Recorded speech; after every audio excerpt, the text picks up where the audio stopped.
தாகம், 2 மைல் நடந்து வர்றீங்க, ரொம்ப தாகம். ஒரு கடையில் நின்று, அப்பா ஒரு பெப்சி வடை, ஒரு பெப்சி பாட்டில் உடச்சி கொடுக்குறோம். அதை குடிக்கிற வேகம் எவ்வளவு, ரொம்ப தாகம், மட மட மட மட மட ஒரு பாட்டில் குடிச்சிருவோம். இன்னொரு பாட்டில் உடைப்பா, இன்னொரு பாட்டில் உடைச்சா அந்த முதல் பாட்டில் குடித்த வேகம் 2வது பாட்டிலுக்கு இருக்காது. பாதி பாட்டில் குடிக்கிற வரைக்கும் வேகம் இருக்கும், அடங்கும். இன்னொரு பாட்டில் உடை, 3வது பாட்டில் உடைச்சா 1/4 பாட்டிலுக்குள்ளேயே வேகம் அடங்கிடும்.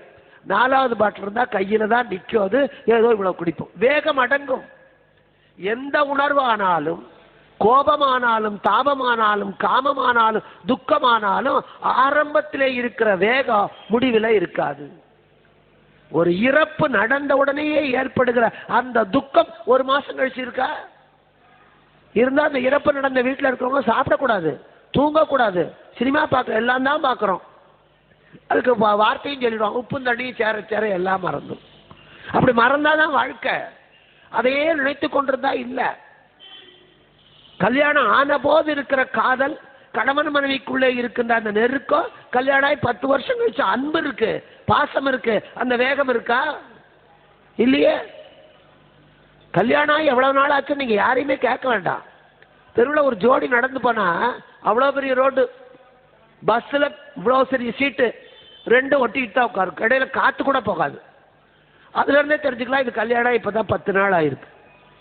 2 பேத்துக்கு இடையில ஒரு சாண் இடைவெளி இருந்தா கல்யாணம் ஆகி 2 மாசம் ஆயிடுது. அந்த சீட் நுனியில் ஆக இந்த சீட் நுனியில் இருந்தா கல்யாணம் ஆகி 1 மாசம். கணவன் முன்னால மனைவி பின்னால கல்யாணம் ஆகி 6 மாசம். மனைவி முன்னால கணவன் பின்னால இது கல்யாணம் ஆகி 4 வருஷம். கேட்கவே வேண்டாம், தெரிஞ்சுக்கலாம். அந்த வேகம், அந்த நெருக்கம் குறையும், இது இயல்பு. சாப்பிடும்போது பசியோட வரும்போது முதல் தோசையை புட்டு புட்டு போடும்போது பேசாம திங்குறோம். 4வது தோசை நிதானமா சொல்லு, அப்ப எதுவோ சொல்ல வந்தியே இப்ப சொல்லுவோம். இங்க அதுதான் விளக்கம். அந்த காமத்தினுடைய வேகம் அசுரத்தனமாக, மிருகத்தனமாக இருந்த பொழுது அந்த வேகத்திலே பிறந்த குழந்தை அசுர குழந்தையா இருந்தது. சிங்கத்துக்கிட்ட வீரம் உண்டு, விவேகமும் உண்டு. சிங்கம் பசி எடுத்தாலும் யானையைத்தான் அடிக்கும். வேட்டையாடுகிற போது பெரிய மிருகங்களை அடிக்கும், சுண்டலியை போய் திங்காது. பசி எடுத்தால்தான் சிங்கம் வேட்டையாடுமே தவிர, பசி எடுக்கவில்லை என்றால், நம்ம சின்ன குழந்தை படிச்சிருப்போம் சிங்கமும் சுண்டலியும். சிங்கத்து மேல சுண்டலி ஏறி விளையாடினா கூட சிங்கம் துரத்தாது. பசி எடுத்தால் மட்டும்தான் அது வேட்டையாடும். அது மட்டுமல்ல, வலது பக்கமாக விழுந்தாத்தான் சாப்பிடுமே தவிர இடது பக்கமாக விழுந்தால் சாப்பிடாது. தனக்கென்று ஒரு எல்லையை வகுத்துக் கொள்ளும், அந்த எல்லைக்குள்ள அடுத்த சிங்கத்தையும் விடாது. சிங்கம் ஒண்ணுதான் குடும்பத்தோட வாழும். இந்த பெரிய பண்புகள் இருக்கிறதுனால தான் காட்டுக்கு ராஜா சிங்கம். சிங்கத்தை விட சிறுத்தை தான் வலிமையானது. ஆனா சிறுத்தை ராஜா இல்ல, புலி நினைச்சா சாப்பிடும். அது மட்டும் இல்ல, சிங்கம் வேட்டையாடி விட்டு அந்த குட்டிகளை சாப்பிட சொல்லி பெண் சிங்கம் சாப்பிட்டு தான் சாப்பிட்டுட்டு மிச்சத்தை அங்கேயே போட்டுட்டு போயிடும். அதனால சிங்க வேட்டை நடந்தா மற்ற மிருகங்கள் நமக்கு விருந்து கிடைக்கும் காத்திருக்கும்.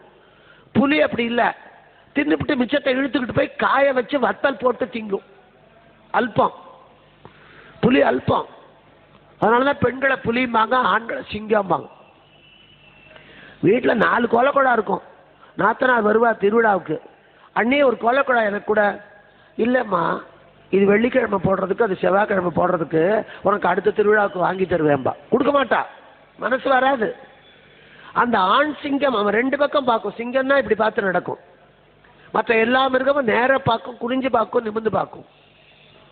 ஆனா சிங்கம் மட்டும்தான் 2 பக்கமும் பார்க்கும். ஒரு ஆண்மகன் என்பவன் 2 பக்கம் பார்க்கணும், தெருவில் இல்ல, வாழ்க்கையில. பெற்றவளையும் பார்க்கணும், கட்டினவளையும் பார்க்கணும், தன்னை பெற்றவர்களையும் பார்க்கணும், தனக்கு பிறந்தவர்களையும் பார்க்கணும், வீட்டையும் பார்க்கணும், நாட்டையும் பார்க்கணும்.